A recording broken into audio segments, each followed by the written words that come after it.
You are listening to Mining Stock Education. For me personally, having a high-quality issuer with a very large short position against it is a wonderful thing. We battled the shorts in the formation of Bema Gold, and we murdered them. We battled the shorts in the early days of First Quantum, and we murdered them. We battled the shorts with Silver Standard and Pan American. We battled the shorts with Paladin, and in every case, we put the shorts in the dumpster, in the heap. There were other circumstances where our judgment with regards to what companies we should back was less good, and the shorts won. That's part of the game. Should you short junior mining stocks? If so, when and how should you go about doing it?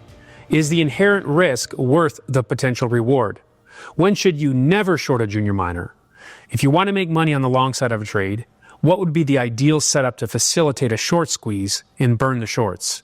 Should the uptick rule be reinstated in Canadian equities to rein in the so-called predatory shorting? And if you are not willing to short a specific mining stock, but you would like to implement a hedge in your resource stock portfolio, how would you go about doing that? In today's episode, you'll hear from a range of past Mining Stock Education guests dating back to 2018 on these topics. I'm Bill Powers, and thank you for listening. First, you will hear from Rick Rule. Then you'll hear from junior mining analyst and CEO Tyron Breitenbach, as well as full-time junior mining investors Brian Lenny and David Erfley, as they share their thoughts on whether the uptick rule should be reinstated in the Canadian markets. Recently, your friend Eric Sprott has been a proponent of getting back with the uptick rule. And as I understand it, this would not allow shorting for the Toronto venture stocks if they're sub about a $250 million market cap, unless that stock is in an uptrend or at least trending sideways. Would you agree with that? I mean, what's your thoughts here? I would not agree with that. I am very fond of Eric as a human being, and I'm frankly in awe of him as a speculator. I think in this circumstance, he's wrong. I believe in free markets. There is frankly nothing in the world I like to see as much in a tight stock that I like as a large short position. That's stock that has to be bought. It's up to the fight between the longs and the shorts, what price they get filled at. So if there's a company with 50 million shares outstanding and 5 or 6 million are short, in effect, if the longs are right and the shorts are wrong, the shorts are going to be delivered a religious experience. I've authored a few of those experiences, quite frankly, in my past. So in this particular circumstance, I like unfettered free markets. I like freedom of speech, if you will, as expressed by check and a risk. So the proponents of bringing this rule back would say, well, we're eliminating predatory behavior, or if you have a billionaire or someone with hundreds of millions of dollars, what they could do in short selling a $10 to $30 million market cap company could wipe out that company and cause a avalanche of selling. And you would just say, let the free markets be the free markets? Yeah, unless they eliminated buys on upticks. You know, what's good for the goose is good for the gander. As I say, you and I both know, Bill, that most of the stocks on the TSX Venture Resource Index deserve to be shorted. They have positive enterprise values and negative net present values. On the high-quality companies, and there's lots of those too, backed by good people with good projects, if I'm long, there's nothing in the world I like more than a good short position. It's stock that has to be bought. I remember years ago being very involved in the building of market capitalizations, wonderful stocks that actually became cults. I'm thinking about Bema, First Quantum, Silver Standard, Pan American, companies like that in my youth. And during the period of time when we were building those market capitalizations and those constituencies, we were subjected to fairly frequent bear raids by the trading pros. And in several circumstances, the most astonishing, the most dramatic was in First Quantum. We delivered those organized shorts, the sort of Jersey City boys. we delivered them truly religious experiences. There's nothing in the world quite as ugly as having a sort of $2 short in a $4.50 bid, no offer market. I see your point. Dave, do you think we should reinstate, since we're talking about short and junior miners, the uptick rule? I was reading an article about a CEO who was bemoaning the fact that, man, they're selling my shares down at close for weeks at a time, $500 worth. And I personally know some American investors that have bought OTC stocks at the close, push it up 10%, and they were locked out of their shall I say, the broker, their TD Ameritrade account over buying like $5,000 worth of an OT stock. But these guys can, drop it at the close all day in Canada, huh? Yep. Not having an uptick rule is criminal. It really is. Especially in an illiquid market devoid of retail, when these guys can just push these things around and do what they want with them. Absolutely, it needs to be reinstated. I know they're trying to address this, but they're too slow as far as I'm concerned. By the time they finally do, it'll be too late. We've already had the bull market on, and it won't matter anymore. But it definitely needs to come back. Brian, what about the libertarian argument? We gotta let everybody, each man for his own. If you don't understand the rules, can't play the game, you're going to get eaten alive. What about that perspective? And that's completely how I look at it, because it can work to the positive too, and nobody has a problem with the positive. But I understand the predicament, and I think the biggest complaint, the naked shorting, is a huge problem. It's illegal and it shouldn't happen. But in terms of how they manipulate the stocks, I think everybody hates it when it's against what they want, and then when it works in their favor, then it's like, oh, this is great. And so I think you need both. I think you need both extremes to contrast, and bad markets are bad markets, and you can use that to your advantage if you have the courage. And I know it can be. You look at it, you're like, oh, this market's never going to improve. People just get upset. And they constantly see share prices falling, or this type of trading. But really, it just takes time to weed out all the sellers. And once the buyers outnumber them, and it turns, and then those things become positives, huge chunks that are bought at the end of the day or whenever to manipulate stocks. So yeah, like I do have a libertarian view where you need both in the market for it to work properly, in my view. And but the naked shorting and stuff like that, I think, is absolutely wrong. And the companies that have been affected by it should be sorted out, and it seemingly hasn't been. I don't know why. So with the Save Canadian Mining movement, where they are calling out what they perceive to be naked shorters, do you think that's overblown? Because there's a lot of sophisticated investors that are hard on the CEOs and say, get your act together, stop whining publicly. But then the CEOs are like, don't let the naked shorts ruin my company, especially when I'm about to finance. Well, I've really enjoyed watching it from the sidelines. And I think both have a bit of a point, right? I mean, the stocks I own and the companies I've worked for, like I'll give you an example. Ares moved from the TSX to the NYSE, and our spread closed immediately, right? And there were lots of weird trades to close our stock down, a couple of percent on like 100 shares. So weird stuff does happen on the TSX for sure. But the boogeyman of the naked short seller, I think, is way overblown, because most of the time you can't even get a borrow. And now I've listened to some of these guys go on about the specific mechanism of the trading platforms that's beyond my understanding, and they swear that it's happening. I'm not gonna disagree with them, but I think if that's your focus, that concerns me, because I hate to refer to Warren Buffett, but like he said, in the short term it's a voting machine, in the long term it's a weighing machine. If you do something really good and have a good project and deliver, your stock will go up and you'll blow up the shorts, right? And sometimes having a lot of shorts could be awesome, right? Like I know when we're on the sell side, we would track it. And if there was a company we knew would beat on the quarter, but the shorts were building, and we had just been to site, and we knew we knew that the company was going to deliver, like these things can have meteoric rises.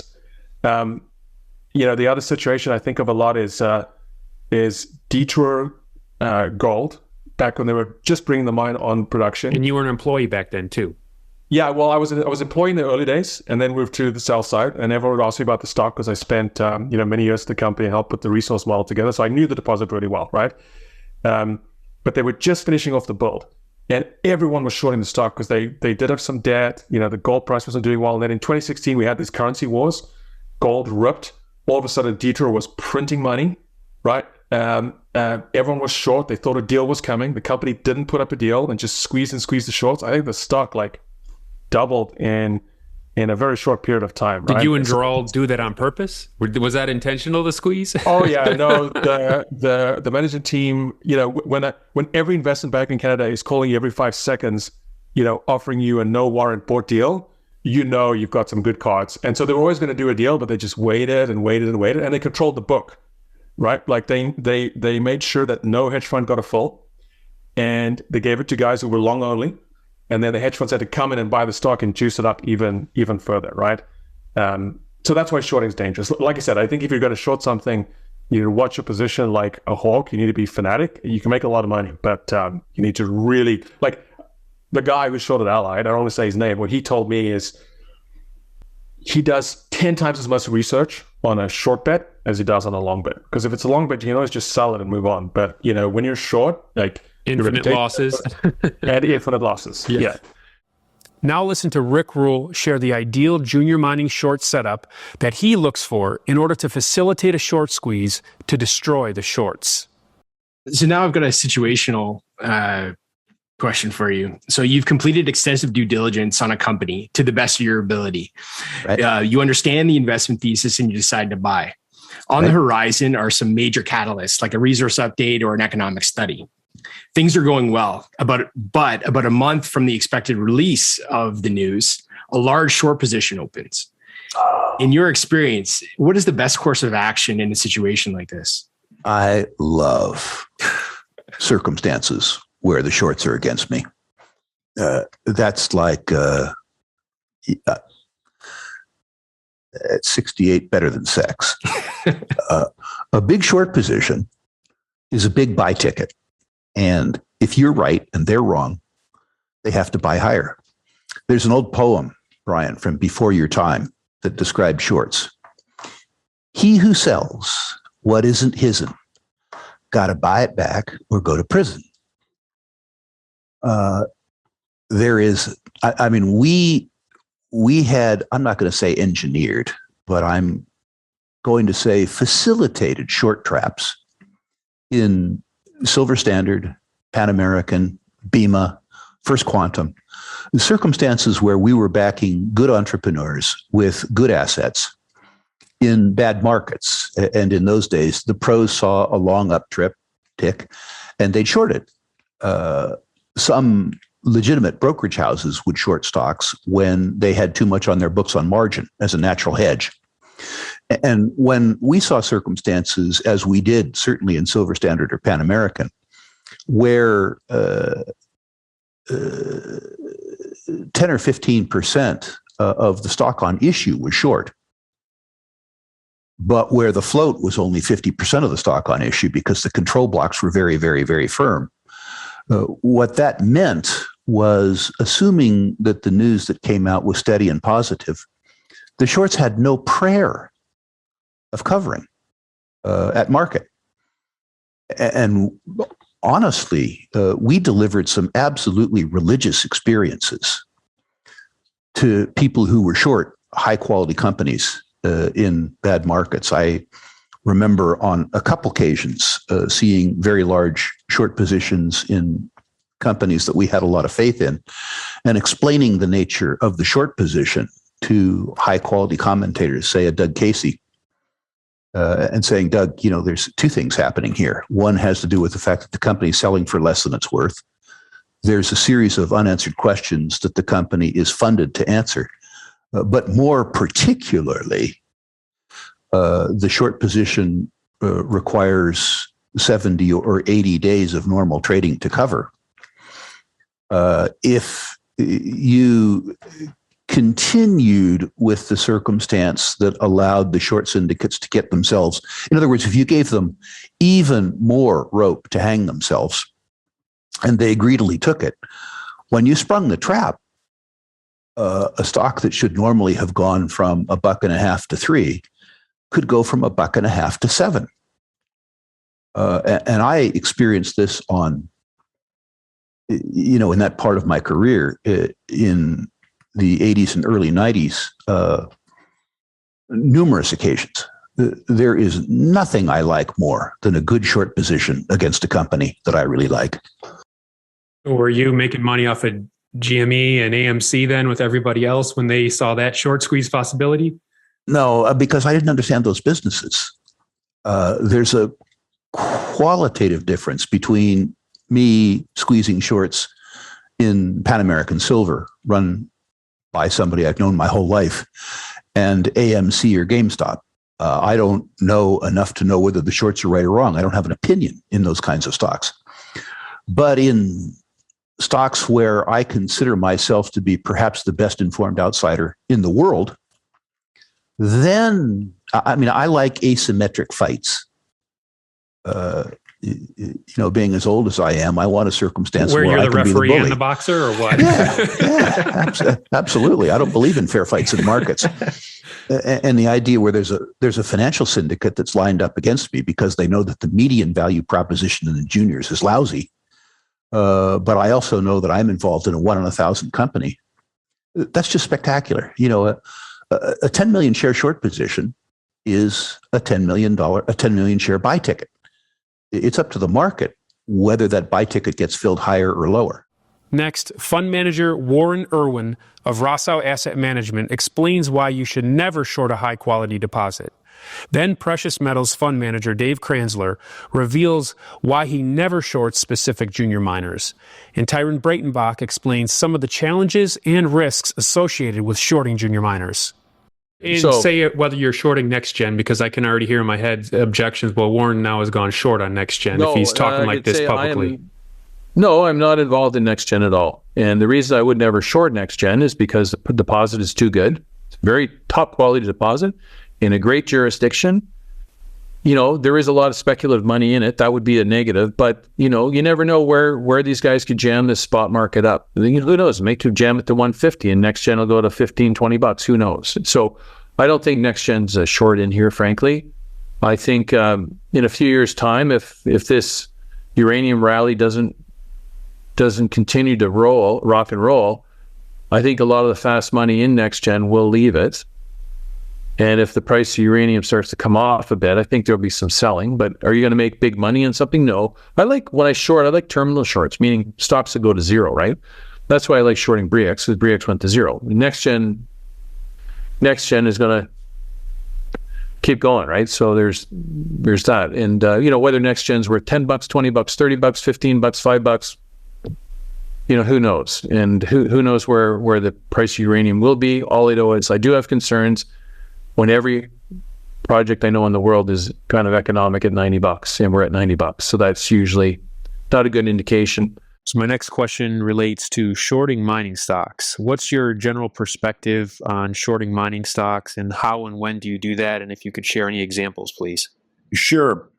In general, I'm kind of opposed to shorting mining stocks because to me, it's these juniors are kind of like the internet stocks were in the the late 1990s, as opposed to a lot of those internet stocks were no revenues, no prospects, and they were still getting $1 to $2 billion market caps. A lot of these juniors are working on developing properties, and even if they end up with a property that only has 500,000 ounces on it, if the price of gold is between $1,500 and $2,000 an ounce, that means that junior mining company is going to be worth a lot of money.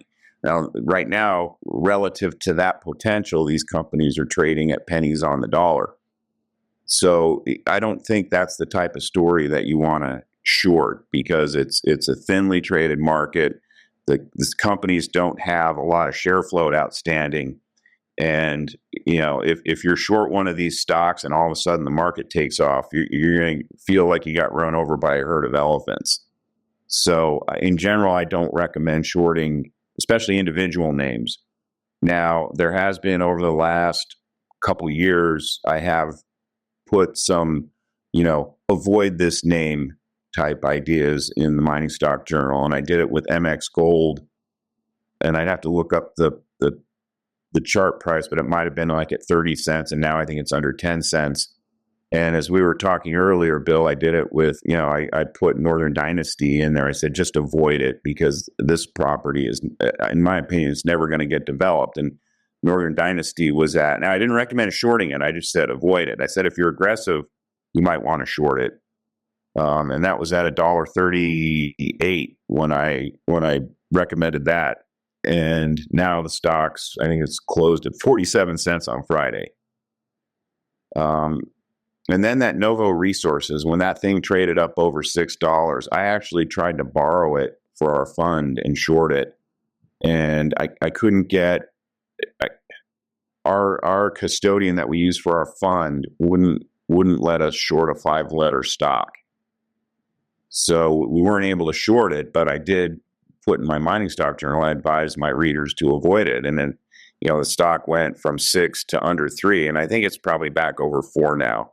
And again, that's one of those stocks that I would recommend avoiding at this point until there's a lot more news out on it that shows that they have something that not only do they have a viable resource there, but it's something that can be viably converted into gold that they can sell. So I guess it's probably a long-winded way of saying, in general, if I don't like a junior mining stock, I wouldn't tell someone to short it. I would just tell them to avoid it. What about shorting a junior mining stock? Ever done that? I have done a relative short. I'm not a huge fan of shorting. I think you can get in a lot of trouble. When I've tried, I found you can't get a borrow, or the borrow is really expensive. I think it can be super lucrative and profitable. But I think that you need to ensure the company has a crux point, right? And so the best shorts I saw in my career were Allied Nevada. I remember meeting a super talented portfolio manager in London, and at the time we were marketing Allied Nevada was Cormac's top pick, right? It was going to be this huge silver producer in the US. It was a market darling. Everyone had massive share price targets on it, and in the meeting he's like, well, with a key investor of AMC right now, right? If I'm putting it together, isn't it that same project? Could be.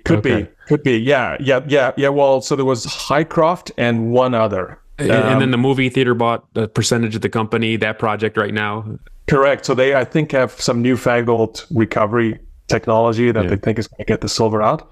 But the street had missed this recovery issue, and the portfolio manager was like, it doesn't work. And he cited a section of the technical report where they had copied and pasted a paragraph out of the technical report, and none of the analysts had caught this.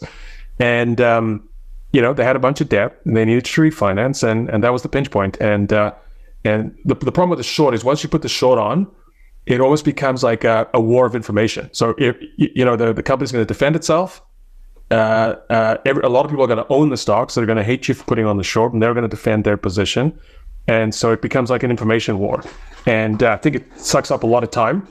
And so if you take a concentrated short position, it's going to consume your life for a couple of months. And there's only a few guys that do it super well. And they are like OCD, A-types are willing to put their lives on pause and just do that for 3 or 4 years. But if a company didn't have a ton of debt and wasn't building or expanding, I think it'd be a very, very risky short, because you could drill one hole and blow up all the shorts. I like relative shorts, right? So if I invest in a gold company, I think the big producers are pretty sleepy, right? Like if you think of the mega billion-dollar producers, they're hoping to keep production flat. They're not growing. I mean, to me, that's not a very exciting proposition. And so I would rather get a guy growing from 200 to 400,000 ounces, well-financed, well-managed, good grade, and then I might short one of the sleepier seniors against that, or I might just short the GDX. So I would really use it as a hedge rather than an absolute short. But I know guys have done a lot better than me, but it takes focus, and they only come up once every couple of years. In our final segment of today's show, you will hear again from Dave Kranzler regarding how he hedges his fund's mining stock portfolio without shorting specific mining stocks. So that's my view on whether or not you should short mining stocks. In terms of what I would potentially recommend is there's things that you can do to hedge a long portfolio in mining stocks. And in our fund, when we think that there's going to be a period of time where gold's going to be manipulated lower, and it's a volatile sector, so the mining stocks are going to have, say a 10 to 20% pullback, what we do is we'll hedge out at least 50% of our long position of our mining stocks, and sometimes up to 100% if we want to, get a little speculative in terms of our view on a pullback or a short-term downtrend in the sector. And the way that we do that is we use JDST, which is the inverse of JNUG. And the reason why we use that is because it's triple leveraged, and we can put on a hedge using JDST that it only costs us a third of the total size of our stock portfolio, right? Because there's 3 times leverage there. So a third of the value of JDST versus the total market cap of our share portfolio is theoretically should move the same, right? In percentage wise.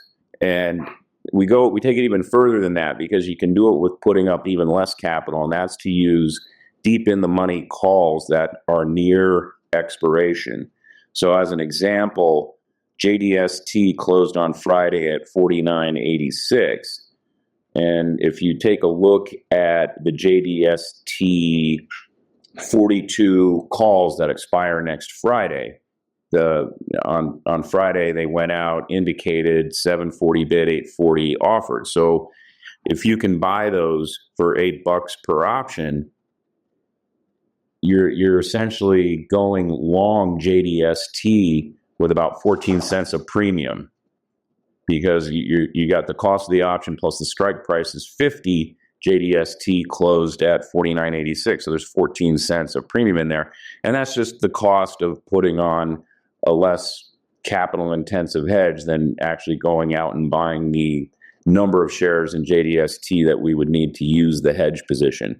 And then there's also transactions costs involved there, because if we continue to believe the market is going to go lower, and I'm not saying I think the market's going lower next week, but we'll roll the call options forward to the next week, and we try to pick out a deep in the money call option that will minimize the amount of time premium that we pay, because it obviously reduces the cost of the hedge. So the other problem with these triple levered trusts is that because they're essentially pure derivatives, they have a huge time premium decay. I've seen articles where they, these triple levered trusts, and it doesn't matter what it is, they lose about 10% a month because of the premium decay. So that's why we look at it in terms of a short-term trade.